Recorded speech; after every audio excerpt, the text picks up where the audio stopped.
Hey there! Today we're not diving into lightning lord Nikola Tesla, although his name surely brings luck to a certain company. A company aiming to revive forgotten electric cars, sparking a real revolution in how we see 21st century automobiles. Tesla. One of the most talked about companies globally. No other brand has such a divine adoration from some and genuine, free of charge hate from others. According to the founder, their cars are faster than any sports car, quicker than any Porsche, and safer than any Volvo. And no other company has outdone Tesla in the spectacle and cost of advertising. They even launched their electric car into space! So how does the genius adventure behind one of the most expensive car companies shock people not just with absurd statements, but by turning the dreams of many sci-fi fans into reality? This is the history of Tesla. The reign of electric cars.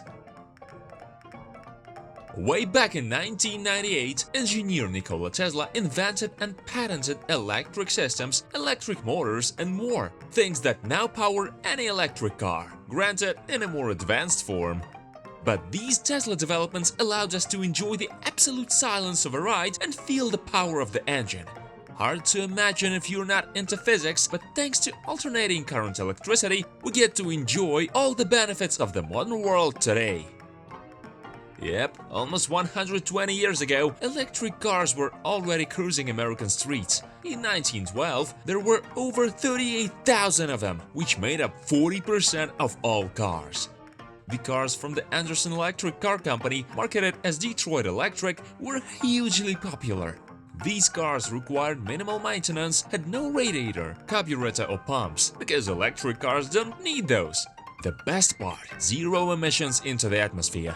The only downside, after driving 130 kilometers, you need to recharge the batteries, and the optimal speed was 30 kilometers per hour, which might sound a bit boring. The prices for these cars ranged from $1,800 to $3,000, equivalent to $56,000–$93,000 today. The era of electric cars could have continued for many more decades if, in 1908, a certain Henry Ford hadn't introduced the revolutionary Model T, the Tin Lizzie. It became the world's first car produced in the millions, and most importantly, its price was way lower, starting from $260 to $825. However, interestingly, Henry Ford still bought electric cars for his wife. The end of the electric car era was marked by the Texas oil boom in the 1920s. Cheap fuel flooded the country, gas stations were built everywhere, including rural areas, so by the 1930s, electric cars had practically disappeared. On the road to revival. In 1990, a young electrical engineer, Martin Eberhard, crossed paths with computer developer Mark Tarpenning.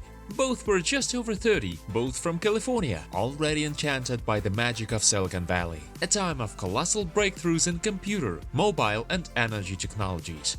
In 1997, on April 15th, Eberhard and Tarpenning co-founded their first venture, Nuva Media. Within a year, they introduced one of the world's first portable e-books, the Rocket e-book. In 2000, however, they happily sold their company for $187 million.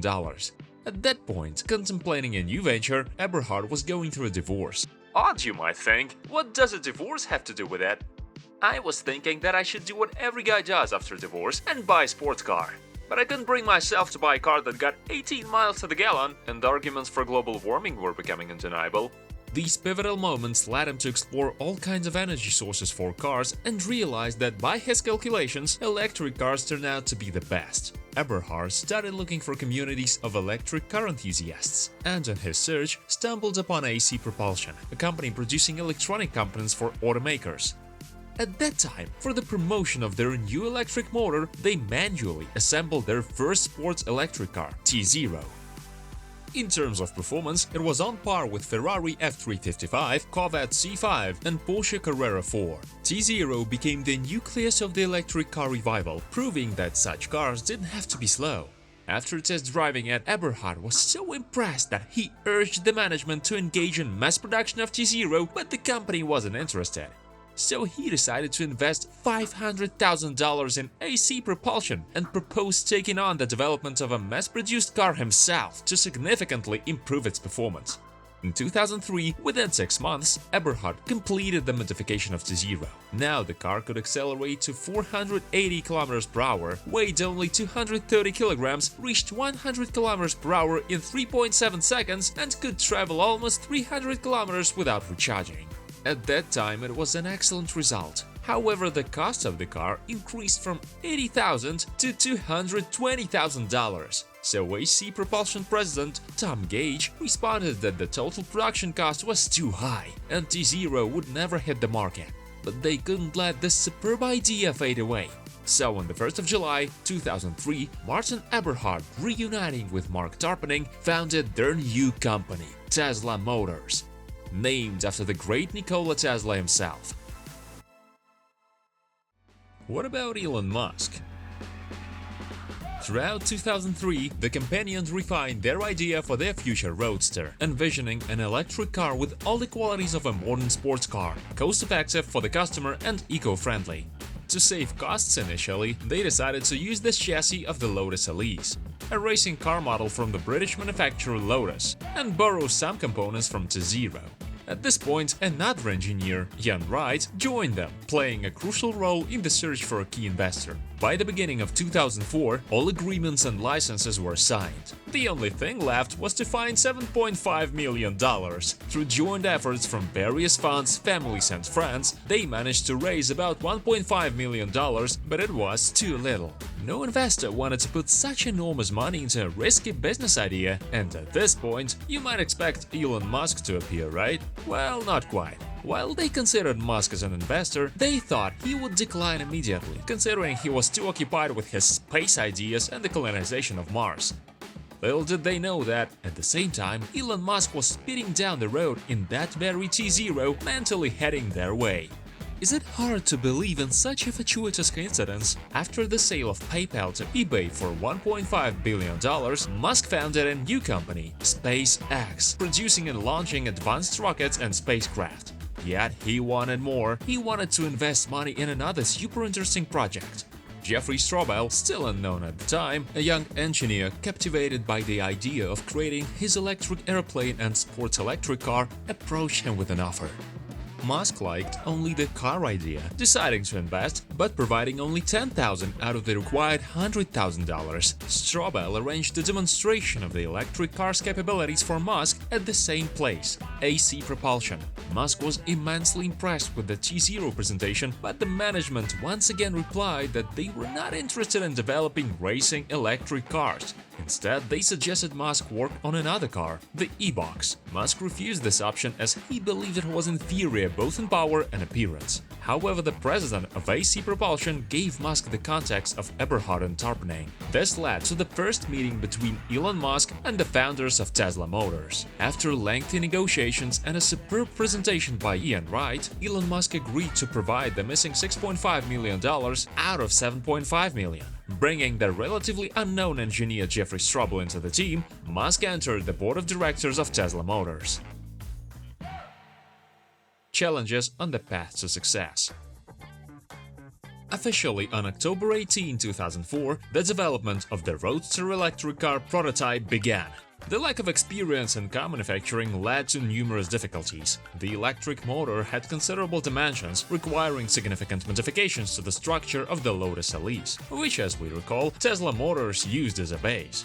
At the same time, several design prototypes of the Roadster were developed. A vote for the best design took place on Christmas at Eberhard's house, curiously without Elon Musk's participation. After these events, at the end of 2004, Ian Wright left the company, believing that the entire idea of Tesla Motors was doomed to commercial failure. Still, the development continued. The first Roadster prototype saw the light in early 2005. Jeffrey Straubel and Elon Musk personally conducted a test drive, and satisfied with the result, Elon Musk invested an additional $12 million in Tesla Motors.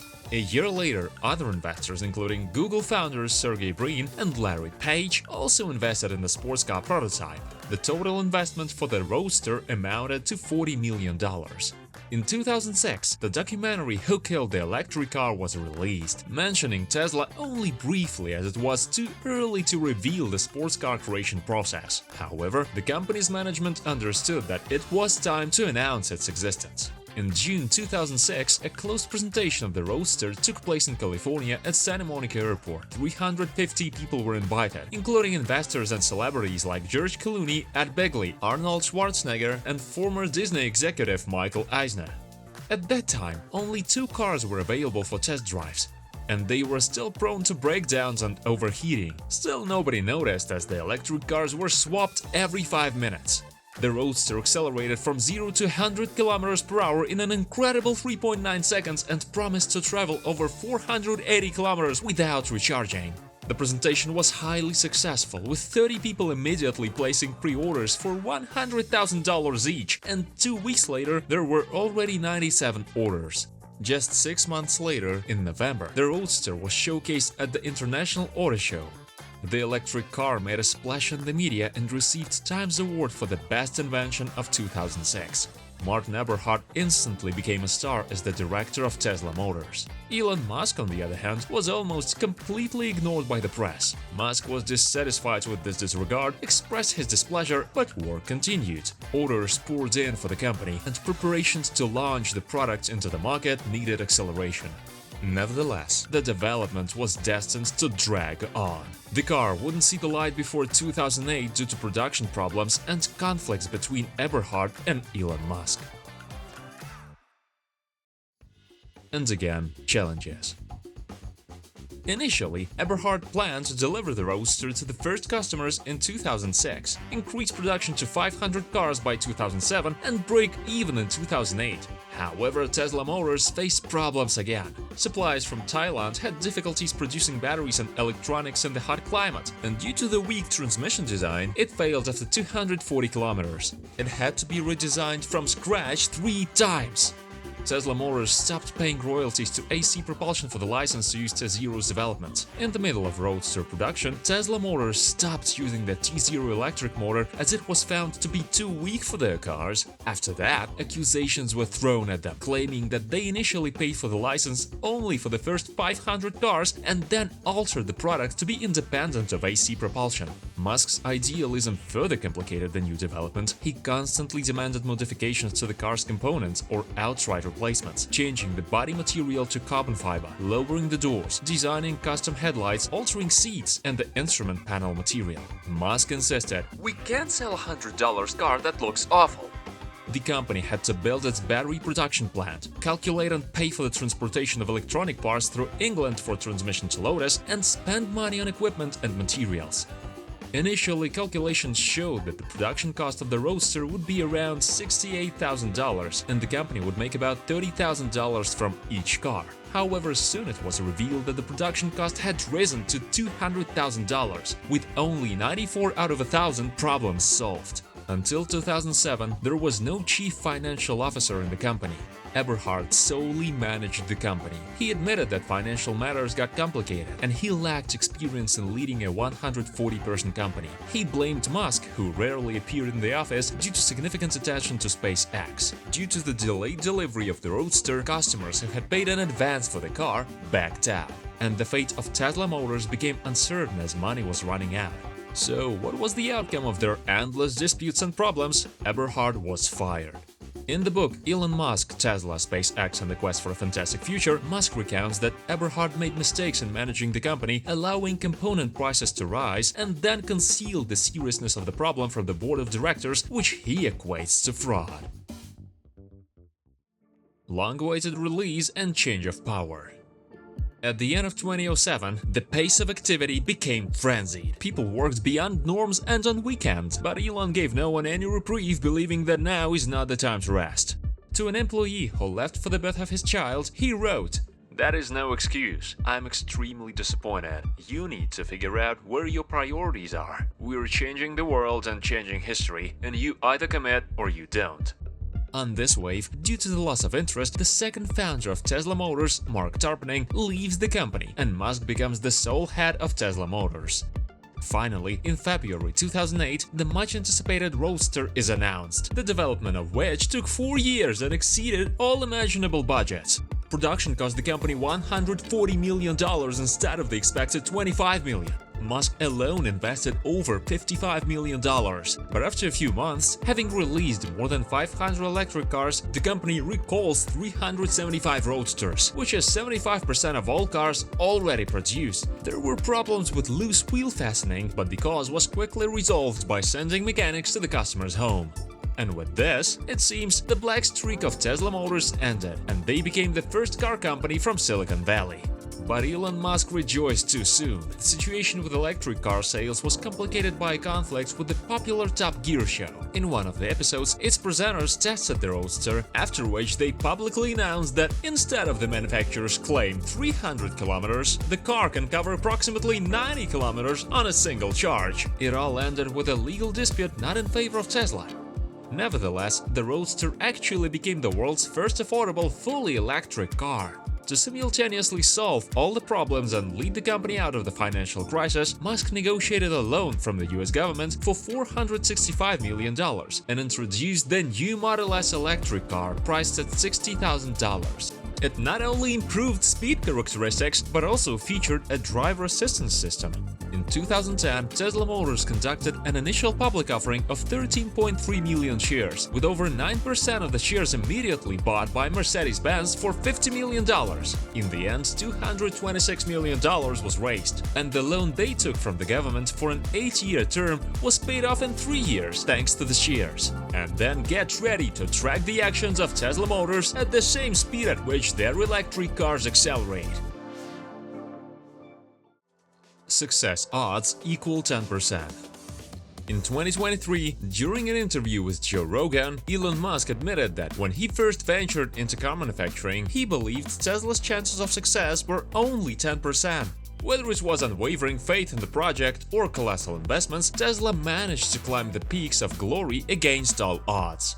Fast forward to September 2012. Electric car production is in full swing. The company installs 8 Tesla supercharger stations on roads from Los Angeles to San Francisco and Boston to Washington, allowing Tesla owners to charge for free. In 2013, the much-anticipated presentation of the Hyperloop, a high-speed vacuum train project, took place. Yet, as of now, the development remains unrealized. Musk, having lost interest, expresses his hope that someone else will see this idea through. 2015 marks the beginning of deliveries for the new Model X crossover with a $40 million pre-order.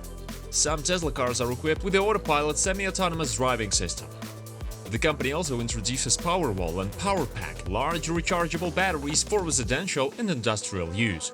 Musk boldly claims that 160 million PowerPack batteries would be sufficient to meet the energy needs of the entire United States. The first month sees pre-orders totaling $800 million. A year later, Tesla Motors acquires SolarCity for $2.6 billion and Grohmann Engineering, a German company specializing in battery and fuel cell production systems, for $135 million. In an experimental move, Tesla Motors entirely powers the island of Tau, inhabited by 600 people with renewable energy, covering it with a network of solar panels and batteries. In 2017, due to its evolution beyond an automotive company, Tesla Motors undergoes a name change to Tesla. Musk had aspired to make this change since 2007, but faced a 10-year, $11 million battle for the Tesla.com domain, which was owned by an enthusiast named Stu Grossman since 1992. The Tesla logo also undergoes transformations. The T symbol is revealed to be a cross-section of an electric motor, though many Tesla fans still cherish Musk's playful suggestion that it resembles a cute cat nose. Shortly after, Tesla announces the release of the Model 3 electric car priced at $35,000. Within a week, the company receives 325,000 pre-orders totaling over $14 billion. To meet production deadlines, Tesla is forced to assemble and launch a second production line within 2 weeks, although covered with a tent instead of traditional walls and roofs. In the same year, Elon Musk presents the world's first electric semi-truck, the Tesla Semi, starting at $150,000. Soon, Tesla is rumored to be working on flying cars. However, Musk dismisses these rumors as unsafe and introduces the new Tesla Roadster 2, priced at $200,000. This Roadster 2 is equipped with rocket thrusters and can accelerate from 0 to 100 km per hour in 1.9 seconds, making it seem like it could almost fly on roads worldwide. In 2018, Musk launches a grand PR campaign, not just for Tesla but also for SpaceX. He accomplishes this by sending his personal 2008 Tesla Roadster into space on a SpaceX rocket. But no need to worry, the electric car won't just drop on someone's head. Promise! Scientists assure the public that there's only a 22% chance of it colliding with Earth in the next 15 million years. Later on, Musk tweets, "I'm considering taking Tesla private at 420, funding secure." This declaration causes Tesla stocks to jump by $335 million, sending all stock exchanges into a panic. Nobody wanted to lose such a significant player, as turning Tesla private would have cost $72 billion. A week later, Musk announces that the company will remain public, resulting in another rollercoaster ride for Tesla stocks. The Securities and Exchange Commission files a lawsuit against Musk for his misleading tweet, and he ends up paying a $20 million fine. Additionally, his company pays another $20 million, and both agree to monitor Musk's future public statements. Is Musk a marketing genius or a master manipulator? This isn't the only instance where Musk's single statement caused a stir in the media and led to tangible economic consequences, urging investors to perceive his words as a call to actions that either brought significant profits or colossal losses. In 2019, Tesla unveils the Model Y crossover and the off-road vehicle in a cyberpunk style, the bulletproof Cybertruck, inspired by Blade Runner. The presentation is visually stunning, with a lively crowd reaction. However, during a demonstration of the Cybertruck's shatterproof windows, a metal ball causes them to crack. This incident results in Tesla stocks plummeting by $768 million. Strangely, this has no impact on sales. By 2023, there are over 1.5 million pre-orders, and if all these pre-orders materialize in actual purchases, the company stands to earn around $123 billion. Perhaps the cracked window was just another well-thought-out Musk PR stunt. Despite the talk of astronomical figures, Tesla operated at a loss year after year. Only in 2020 did things change when Tesla's stocks soared by more than 700% from $81 to $651. Later reaching $1,025, allowing the company to turn its first ever profit of $690 million. A year later, the profit surged to $5.52 billion. In 2021, Tesla cars became purchasable with Bitcoin. Later, the company struck a deal with Hertz, a car rental service, to supply 100,000 electric cars. Thanks to these developments, the brand's market capitalization exceeded $1 trillion, and Elon Musk became the richest person in the world with a fortune of $186.5 billion. In the midst of the wild journey and mind-boggling figures, Tesla, from its very inception, continued leading the electric car and renewable energy industry, proving that in the Elon Musk universe, anything is possible. So bubble or reflection of real trends? All of Tesla's leading positions could be held for several days, months, or even a year. The success or failure of the company always depended on Musk's risky decisions and the absurdity of his tweets.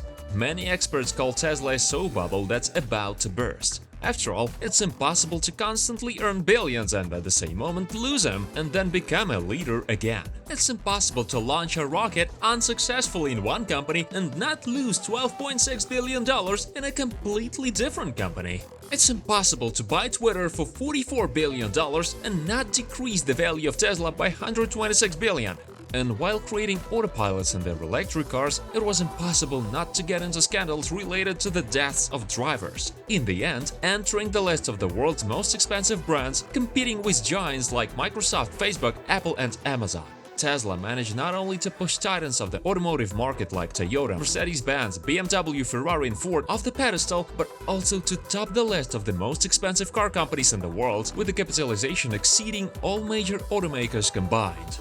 Today, Tesla has 3 full-fledged car manufacturing plants in California, Shanghai, and Berlin. In 20 years, they've sold 3 million cars. And on today's date, Tesla is involved not only in car production, but also in electric power systems.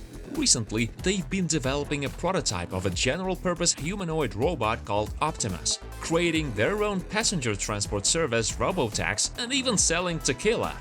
The company allows everyone to use and copy its technologies and developments, stating that it wants to accelerate the transition to electric power. So what is the revolution brought about by Tesla? It's simple. It changed the transportation industry, making electric cars a part of our lives. And even if at first this idea didn't appeal to some, isn't almost every manufacturer making their electric car now? This is just evidence that Tesla's success is contagious. Musk is sure that the public hasn't yet realized all the hardships of our production because they aren't shown in the movies, but I wouldn't mind if someone made a film about Tesla. Well, Elon Musk, how about such a video? What do you think? Is Tesla the company of the future or a soap bubble? Share your thoughts in the comments. Don't forget to like and subscribe so that we can continue to delight you with excellent content.